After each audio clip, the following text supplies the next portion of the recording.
et la charge est lourde. Ce qu'on va faire, c'est que on va diviser le littoral en deux. Il y aura une partie nord et il y aura une partie sud, comme Israël, c'est-à-dire le nord et le sud. Bon, moi je vais gérer le nord, toi tu vas gérer le sud. Et tu passes pour la charge, elle est lourde. Tu me dis comment on m'a nommé, on ne m'a pas averti. Donc on sort fort. Et c'est comme ça que j'ai fait pour devenir le coordonnateur actuel du district du littoral. Merci. Ok, je vais vous faire aussi le rapport de nos assemblées. Bon, le sud a 3 assemblées. C'est-à-dire, on a Ndongbo, Palmier et TK21. Donc, en Palmier, nous avons en moyenne 150 membres le dimanche, mais 15 le vendredi. On ne sait pas ce qu'ils font en semaine. En Ndongbo, on a 85 membres le dimanche, mais 2 le vendredi. Et quand je dis les 2 là, c'est le pasteur principal au passage. Donc moi-même, je ne sais pas ce que les chrétiens là font en semaine. PK21, c'est une assemblée des saints. Donc, encore, je ne peux pas encore mettre la rigueur. Donc, et je vous assure que moi, je veille sur la discipline et le sérieux et l'ordre. Parce que la Bible dit que Dieu est un Dieu d'ordre et je ne blague pas avec.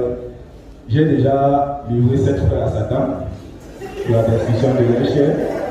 Alors, quand tu parles seulement mal à un pasteur, on te livre à Satan, ne joue pas. Parce qu'on ne peut pas rigoler avec cette chair. Parce que la Bible dit que nous serons jugés plus sévèrement que les brebis. Donc, je ne peux pas blaguer avec mon ministère, un chrétien qui va venir déranger mon assemblée, pendant que moi je serai en train d'être jugé plus sévèrement, quand lui il va être suivi moins sévèrement. Donc, quand j'étais en train d'arriver ici, il y a un frère, on m'a dit qu'il a commis une gaffe. J'ai dit que je jugeais l'affaire comme s'il était là. Quel tel frère soit livré à Satan. Donc, c'est comme ça que moi je ne dis pas rien. Donc, en fait, en quelques mots, voilà la présentation. Bon, je vais vous faire un petit briefing parce que c'est vrai qu'on n'a pas le temps. J'ai préparé un enseignement. Je vais parler de la fin des temps. Vous-même, la fin des temps, frère. Et Dieu nous a caché l'affaire. Je vous l'assure. Et quand on parle de la fin des temps, vous croyez que c'est la vraie. Parce que moi-même, un soir, comme c'est, je me suis levé à 2 heures. J'ai commencé à acclamer ça. J'ai dit, ouais, Dieu, tu es fort. Wouh! Affaire. Non, tu ne joues pas. Quand vous voyez même le frère Bida, c'est qu'on n'a pas besoin de t'expliquer les temps de la fin. C'est-à-dire que quand tu vois seulement le frère Bida, tu sais que la Bible est vraie. C'est que ici la Bible est vraie. Bien aimé, il y a une sœur qui vient me voir toujours par rapport au temps de la fin. Elle me dit parce que j'ai beaucoup de problèmes.